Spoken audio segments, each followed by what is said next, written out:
Bismillahirrahmanirrahim. Assalamualaikum warahmatullahi wabarakatuh. Baik, pada pertemuan kali ini saya akan menjelaskan materi mengenai pengertian belajar gerak.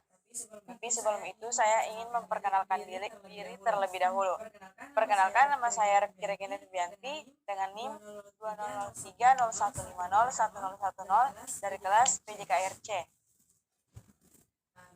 Baik, kita masuk pada materi. Nah, apakah yang dimaksud dengan pembelajaran gerak? Pengertian belajar gerak tidak terlepas dari pengertian belajar pada umumnya. Dalam belajar gerak mengandung karakteristik tertentu. Nah, karakteristik tersebut berhubungan dengan dominan tujuan belajar yang menjadi sasarannya, yaitu menyangkut penguasaan keterampilan dan gerak tubuh. Kemudian, belajar gerak adalah mempelajari pola-pola gerak keterampilan tubuh. Nah, proses belajarnya ini melalui pengamatan dan mempraktekkan pola-pola gerak yang dipelajari. Adapun intensitas keterlibatan unsur dominan psikomotor yang berarti juga dengan dominan fisik. Kemudian, pada dasarnya definisi Smith mengandung 3 aspek penting, yaitu yang pertama, belajar merupakan pengaruh latihan atau pengalaman.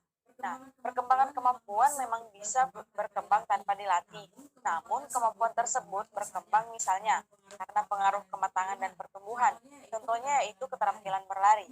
Kemudian, tanpa dilatih dalam arti sebenarnya, kemampuan berlari ini tetap akan berkembang karena adanya pengaruh kematangan. Siapapun anaknya normal pasti akan menguasai keterampilan berlari tanpa berlatih, tetapi perlu dipertanyakan sampai di manakah kemampuan prestasinya berlari. Kemudian yang kedua yaitu belajar tidak langsung termati. Nah, ketika latihan berlangsung, terjadi banyak perubahan dalam sistem saraf pusat. Nah, perubahan tersebut terjadi karena penganyaman berbagai kemampuan dan pengalaman gerak dalam situasi memori dalam otak. Nah, proses inilah yang memantapkan perubahan yang terjadi agar relatif menetap. Kemudian yang ketiga yaitu perubahan yang terjadi relatif melekat. Nah, banyak perubahan dalam penampilan terjadi oleh sebab lain yang sifatnya hanya sementara. Misalnya kelelahan, obat-obatan, atau kondisi lingkungan. Nah, kita masuk pada mengukur hasil pembelajaran gerak. Nah, gagasan bahwa pembelajaran gerak tidak diukur, tidak dapat diamati, menimbulkan pertanyaan tentang bagaimanakah kemajuan pembelajaran itu dapat diukur. Nah, jalan yang dapat ditempuh untuk menghindari hal-hal yang demikian adalah mengetahui hakikat dan pola perkembangan hasil belajar. Hal ini meliputi seperti berikut ini. Yang pertama yaitu turun naiknya perkembangan belajar, kemudian yang kedua yaitu sifat pengaruh latihan. Nah, sifat pengaruh latihan. Pengaruh yang relatif menetap sehingga disebut sebagai hasil belajar. Pengaruh utama latihan adalah memantapkan keterampilan agar menetap. Pengaruh itu menghasilkan perubahan yang menetap dalam diri anak sehingga bisa menampilkan keterampilan masa berikutnya. Karena itu, keterampilan tersebut tidak akan hilang dalam beberapa hari atau bahkan beberapa tahun kemudian. Nah, tugas guru atau pelatih dalam proses pembelajaran adalah menemukan cara untuk menimbulkan kondisi latihan yang dapat merangsang perubahan yang sifatnya menetap. Kemudian, sehingga anak mampu mendapatkan perubahan yang diinginkan. Nah, kondisi tersebut diantaranya penyediaan kesempatan bagi anak untuk melakukan keterampilan yang dipelajari secara berulang-ulang. Yang menyangkut, yang pertama alokasi waktu, yang kedua tempat, serta alat yang digunakan. Kemudian pengaruh latihan yang bersifat sementara. Kondisi latihan bisa pula menimbulkan perubahan yang pengaruh sifatnya sementara. Karena itu, ini disebut sebagai pengaruh sementara. Nah, pengaruh yang sifatnya sementara itu, kemudian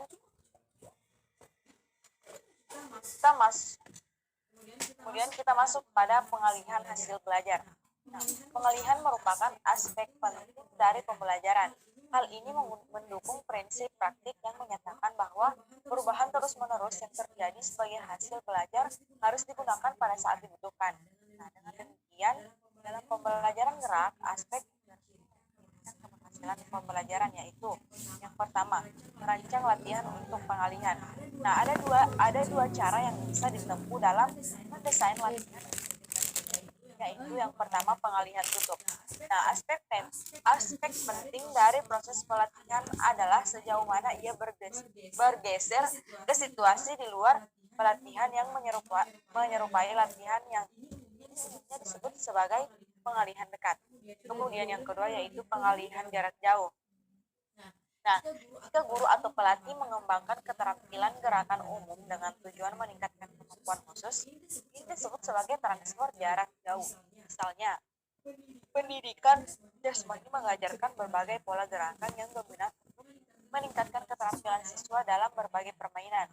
Nah, hal ini dapat dilakukan selama guru pendidikan memiliki dasar yang kuat dalam merancang proses pelatihan yang tepat.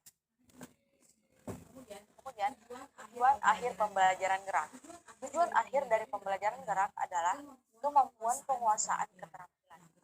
Keterampilan seseorang dalam tugas gerak tertentu akan menentukan seberapa besar kemampuan orang itu dalam menyelesaikan tugas dengan derajat keberhasilan.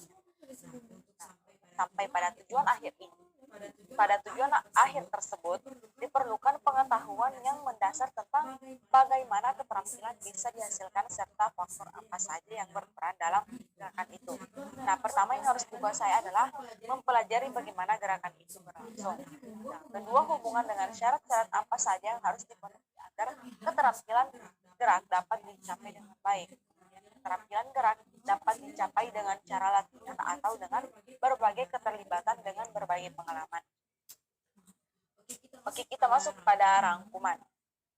Jadi rangkuman dari apa yang tadi saya jelaskan yaitu pengalaman belajar dapat mengambil banyak bentuk dan harus menyadari dan mempertimbangkan faktor-faktor yang mempengaruhi proses pembelajaran, mempengaruhi proses belajar sehingga dapat digunakan saat merancang dan menciptakan pengalaman belajar bagi anak. Nah, dua konsep yang berguna bagi guru adalah penetapan tujuan dan transfer pembelajaran. Nah, dalam praktik pembelajaran ini, guru juga harus mampu menjelaskan gejala-gejala yang akan menyertai proses belajar anak, antara lain yaitu adalah gejala pelupa dan gejala tidak membaca penampilan baik beberapa waktu atau disebut dengan dataran. Kemudian, dalam praktek juga harus dapat memanfaatkan informasi yang sementara dan tetap. Nah, bagi yang bersifat permanen ini, beberapa pengaruh ini bersifat positif dan ada pula yang bersifat negatif. Nah, perkembangan hasil belajar gerak dapat diukur dengan berbagai cara, antara lain yaitu dengan melihat perkembangan penguasaan gerak sehingga jumlah kesalahan semakin berkurang dari waktu ke waktu. Nah, sedangkan di sisi lain, hasil belajar juga dapat dilihat dari nilai yang diperoleh. Misalnya, jika pada awal pembelajaran anak tidak mampu memasukkan bola ke dalam bola basket, nah pada saat-saat berikutnya kemampuannya memasukkan bola meningkat. Nah, kemudian kemajuan belajar anak juga dapat dilihat dari indikator yang sifatnya tidak terlalu kuantitatif. Misalnya penguasaan konsep dan penguasaan konsep, kesalahan serta meningkatkan perhatian. Baik, sekian dari saya. Billahi taufiq wal hidayah. Wassalamualaikum warahmatullahi wabarakatuh.